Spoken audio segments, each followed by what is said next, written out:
प्रिय, ओ प्रिय, तुम जरा इधर देखो। प्रिय, ओ प्रिय, तुम जरा इधर देखो। मुझे क्यों प्रिया कह के बुला रही हो? छमक छल्लो, क्या तुम्हारी आंखें कौवे ने नोच ली? जाओ।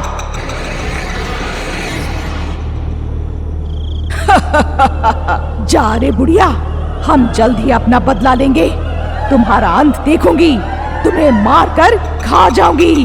पंचवल्ली के बदले के बारे में अनजान काकी महुआ चली गई, जबकि ये ऐसा था। भूतों के रास्ते में बहुत दूर प्रतापगढ़ नामक गांव में सुमेश अपने माता पिता के साथ रहता था।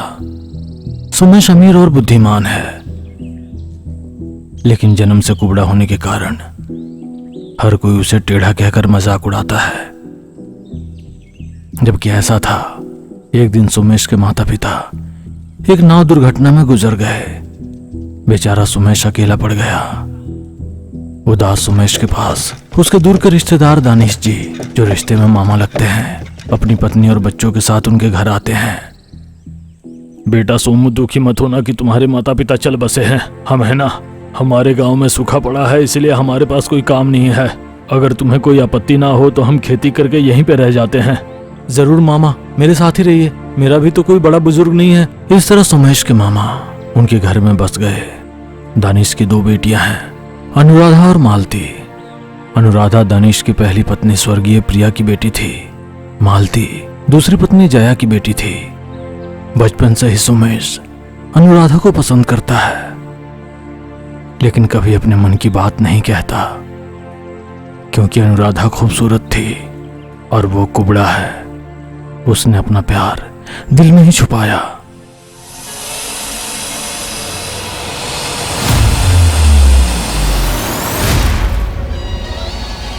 कुछ समय बाद एक दिन दानिश खेत से आ रहा था, तभी सांप ने काट लिया और वो मर गया। मामा की मृत्यु से सुमेश बहुत दुखी हुआ।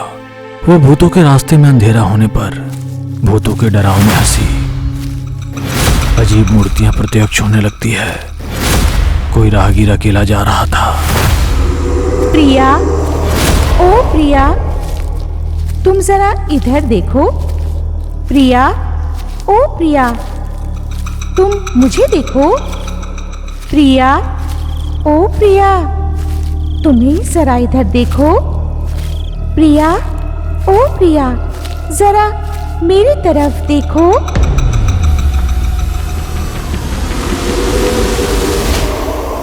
एक दिन जया मालती अपने कमरे में बातें कर रही थी। अगर सोमेश की शादी हो गई तो जो लड़की आएगी वो हमें घर से चले जाने को कहेगी। तुम उससे शादी कर लो, तुम सारी संपत्ति की मालकिन बन जाओगी।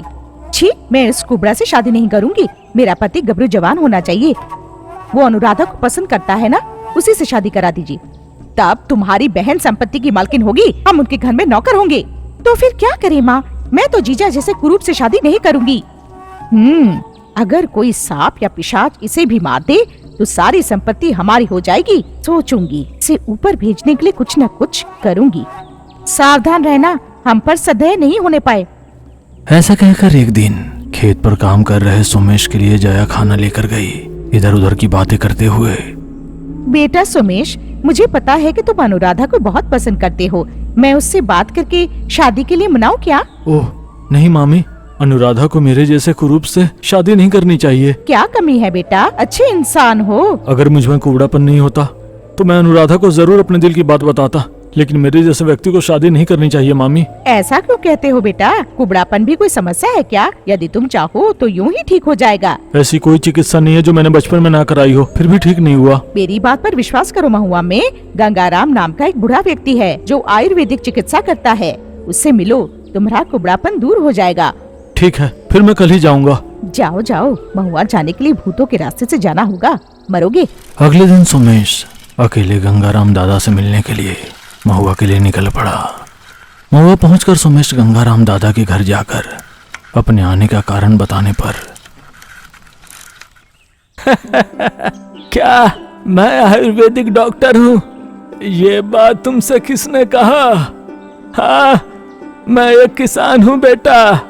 गंगाराम नाम का महुआ में एकमात्र वही बूढ़ा है इसलिए वो वापस लौटने लगा। अंधेरा होने पर भूतों का रास्ता खतरनाक है। आज हमारे घर पर रुको और कल सुबह ही निकल जाना। कोई बात नहीं दादाजी, साइकिल पर अंधेरा होने से पहले उस रास्ते को पार कर लूंगा। ऐसा कहकर वो निकल गया। रास्ते में उसकी साइकिल खराब हो गई। वो साइकिल लेकर पैदल चल रहा है। भूतों के रास्ते के बीच पहुंचने तक काफी अंधेरा हो चुका था। वो अकेला चलते हुए जा रहा था। पीछे कुंडली की आत्मा प्यार से पुकार रही थी। प्रिया, ओ प्रिया, तुम ही जरा इधर देखो। प्रिया, ओ प्रिया, तुम ही मुझे देखो। प्रिया, ओ प्रिया, तुम्हें ही जरा देखो। प्रिया, ओ प्रिया, तुम ही मुझे देखो।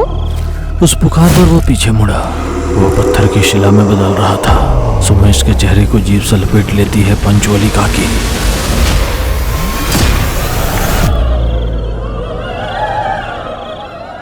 जैसे ही सुबह हुई, सूरज की किरणें सुमेश पर पड़ते ही शिला का रूप टूट गया और सामान्य हो गया। तुम्हें अपनी जीभ से बचा लिया, अन्यथा तुम भी एक विचित्र शिला में बदल जाते और मर जाते। मैं तुम्हारा कर्ज कभी नहीं भूलूंगा काकी, लेकिन तुम्हें क्यों पेड़ से बांध दिया गया? तुम अपनी जीभ इतनी दूर तक कैसे फैला सकती हो? मेरे पास बहुत सारी शक्तियां हैं। कुछ भूत जो नहीं चाहते कि मैं सबकी भलाई करूं, वे मुझे मार नहीं सके, इसने मुझे बंदी बना दिया। मुझे मुक्त कर दो। पंचवल्ली की बातों पर विश्वास करके उसे मुक्त करके महुआ जाने लगा। हाँ तो पोता, तुम महुआ क्यों गए थे? महुआ में किससे मिला? उसने पंचवली को अपने बारे में और महुआ जाने का कारण बताया। गंगाराम दादा वैद्य नहीं है काकी, अब मैं अपने कुबड़ेपन को नहीं मिटा सकता। निराश मत हो, मैं तुम्हारे कुबड़ेपन को ठीक करूंगी। मुझे अपने साथ अपने घर ले चलो। पंचवली की बातों पर विश्वास करके उसे अपने गांव ले गया। जो कुछ हुआ अपने मामी को बताने पर। महुआ मैंने नहीं कहा था बेटा, मैंने मधुरा कहा था। हो, शायद मैं ही गलत सुना होगा मामी। आज से ये काकी भी हमारे घर में रहेंगी। आधी रात हो रही थी। घर के सभी लोग सो रहे थे। पंचवली काकी उठती है। कुएं से पानी निकालकर सिर पर रखकर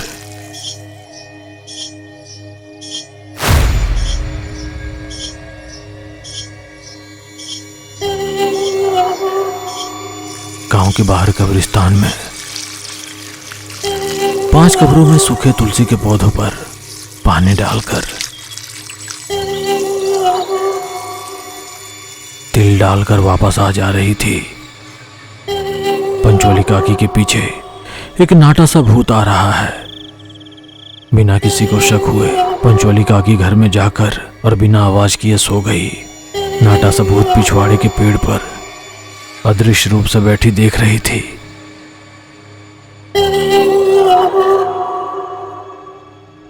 इस तरह आधी रात के बाद लगातार 5 रातों तक कब्रों में पानी डालकर आ रही थी। छठे दिन सुबह अनुराधा को मंदिर ले जाने को कहकर रास्ते पर जब कोई नहीं था, मौका देखकर अनुराधा पर कुछ भस्म छिड़कते ही अनुराधा वहीं एक लकड़ी की गुड़िया में बदल गई।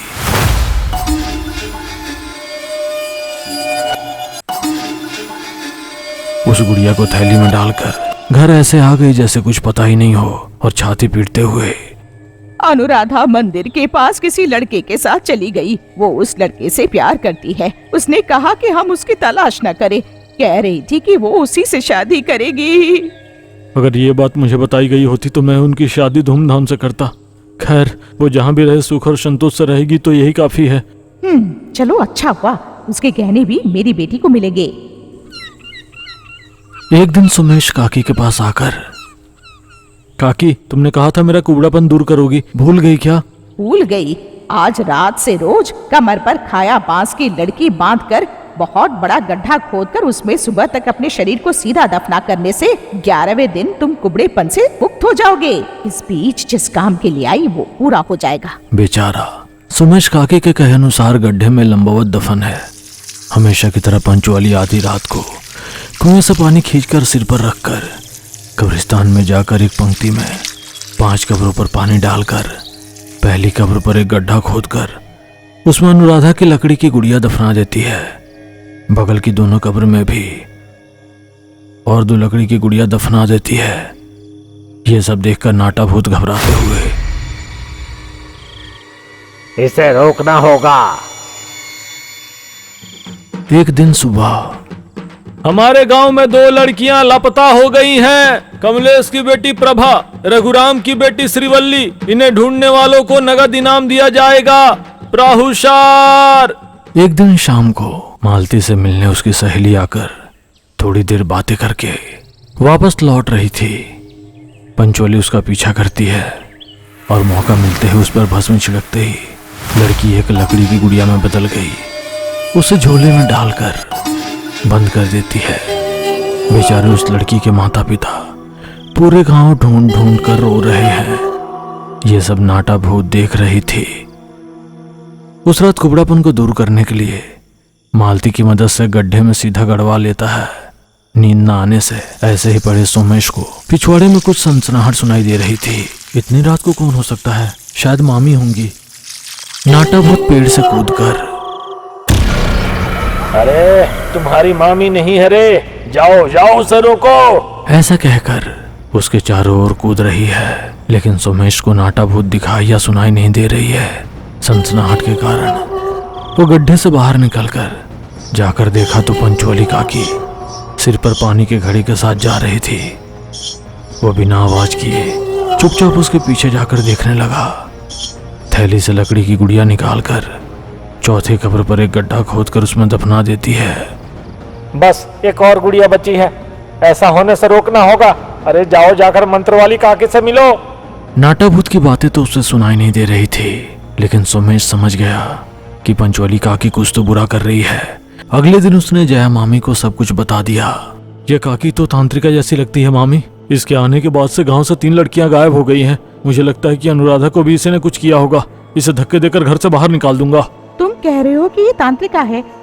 अगर इसे घर से निकाल दिया तो हम पर भूतों का प्रयोग कर सकती है।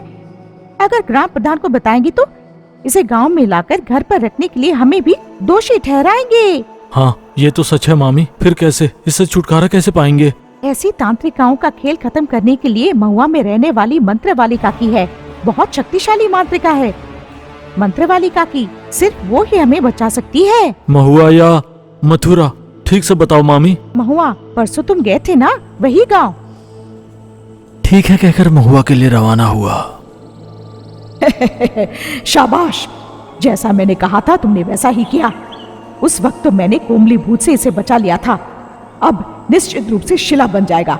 सारी संपत्ति को तुम ही भोगो। बेचारा सुमेश को नहीं पता कि जया और मालती पहले से ही पंचोली के साथ मिले हुए हैं। भूतों की राह पर कदम रखा तो बहुत अंधेरा हो चुका था। फिर भी बिना किसी डर के अकेला ही जा रहा था। एक एक करके अजीब अजीब मूर्तियां सामने आ रही थी। देखने में वे डरावनी लग रही थी। बाप रे, ये कितने भयानक है। प्रिया, ओ प्रिया, तुम ही जरा इधर देखो। प्रिया, ओ प्रिया, तुम ही मुझे देखो। प्रिया।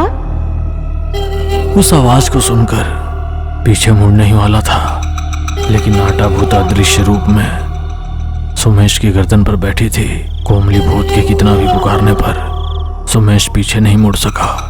मंत्र वाली काकी के पास जाकर सारी बात बताई। रास्ते भर कोई प्रिया प्रिया कहकर पुकारता रहा, लेकिन मैं गर्दन मोड़ नहीं सका काकी। ये तुम्हारी महानता नहीं है, गर्दन पर बैठी नाटा भूत की महानता है। सुमेश के हाथ पर नाटा भूत के बाल उखाड़कर ताबीज की तरह बांधते ही वह नाटा भूत को देख पाता है। जब तक नाटा भूत के बालों का ताबीज तुम्हारे हाथ में रहेगा तब तक नाटा भूत तुम्हें दिखाई देगा। डरो मत, इससे तुम्हें कोई खतरा नहीं है। काकी, मेरी आदत के अनुसार कब्रों में तांबे के सिक्के खाने के लिए प्रतापगढ़ कब्रिस्तान में प्रवेश कर एक समाधि में स्थित पोटली खोलने पर उसमें से आत्मा जाग उठी और मंत्र पढ़कर बहुत पहले भूतों के रास्तों में बंदी बनाया गया पंचवली को जगा दिया। पंच प्राण मंत्रम तंत्र कृत आकृतम मरण रमण प्रज्वलन। तब से मैं अपने द्वारा किए गए गलती को रोकने के लिए घूम रही हूँ, लेकिन मैं किसी को दिखाई या सुनाई नहीं देती। मेरी शक्ति उसे रोकने के लिए पर्याप्त नहीं है। तब से उस पंचवली के पीछे ही घूम रही हूँ। पंचवली ने अपना गड्ढा खुद ही खोदा है, सोमेश को उसी ने तुम्हारे पास भेजा है। भूतों का रास्ता पार कर ये मुझ तक नहीं पहुंच पाएगा, यही उसका धैर्य है। ये पंचवल्ली कौन है काकी? वो क्या चाहती है? पंचवली और उसका पति बुगाटी तांत्रिक है। मुझे मारकर बेताल मुकुट को हासिल करने के लिए भूतों के रास्ते में स्थित बरगद के पेड़ के नीचे पाताल निगुड़ को एक ही प्रसव में जन्मे अपने 5 बच्चों को भूतात्मा को बलि देकर मुझ पर उकसाया है। उसने उसे उकसाया है। जागो, जागो, तुम्हें मारने के लिए भूतात्मा आ रही है। भूतों के रास्ते में पाताल निगूढ़ को उसके पति को बलि देने से रोको, नहीं तो खतरा है। इस तरह बेताल शक्ति की चेतावनी से मैं भूतात्मा से बचकर पंचवली जो साधना कर रही थी उसके लिए अपने खुद के पति को ही बलि दे रही थी।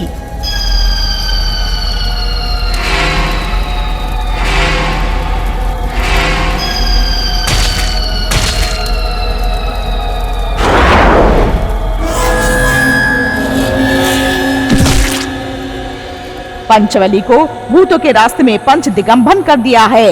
उसके रिश्तेदारों ने उनके 5 बच्चों को, पति को प्रतापगढ़ में दफना दिया।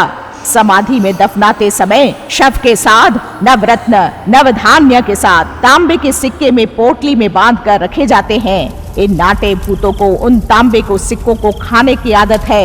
इस कारण पंचवली की पति की आत्मा भागकर पंच दिग्बंधन में स्थित पंचवली के होश में लाते हैं। अपने 5 बच्चों की तरह नाक, मुंह, माथे, कान और गर्दन पर तिल का चिन्ह होने वाले लड़कियों को लड़की की गुड़िया की तरह बनाकर उन्हें उनकी कब्रों में दफनाकर कब्रों पर डाले गए तिल के अंकुर निकलकर फूल खिलने पर अपना बेताल मुकुट फिर से हासिल कर सकते हैं। फिर कैसे? क्या हम उसे रोक नहीं सकते? रोक सकते हैं। चलो प्रतापगढ़। जब वे वहां पहुंचे तो 5वीं लकड़ी की गुड़िया को 5वीं कब्र में दफनाकर मंत्र पढ़ रही थी। पंच प्राण मंत्र तंत्र कृता कृतं वरण रणम प्रज्वलन। उन 5 कब्रों के आसपास बुगाटी भूत पहरा दे रही है।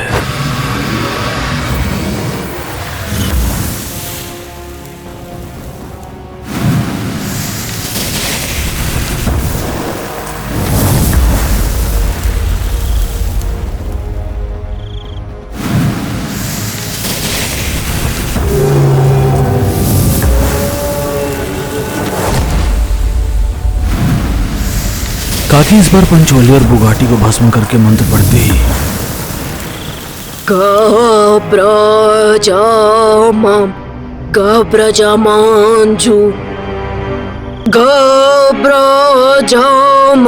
ఆ 5 చెక్క బొమ్మలకి వాళ్ళ రూపాలు వచ్చేసాయి। अनुराधा दौड़ती हुई आकर अपने जीजा के गले लग जाती है। तुम्हें मैं बहुत पसंद करती हूँ जीजा जी। फिर भी मेरा कुबड़ापन दूर होने के बाद ही तुमसे शादी करूंगा। ओह, बस इतना ही? बम बगिनी बुगाते बाजा बजी रहे, हम हरणी कड़ते कीड़ा कजी रहे, उड़ते मिड़ते बूम बूस स्वाहा, उड़ते मिड़ते हुस स्वाहा। बम बगिनी बुगाते बाजा बजी रहे, हम हरणी कड़ते कीड़ा कजी रहे, उड़ते मिड़ते बूम बूस स्वाहा, उड़ते मिड़ते हुस स्वाहा।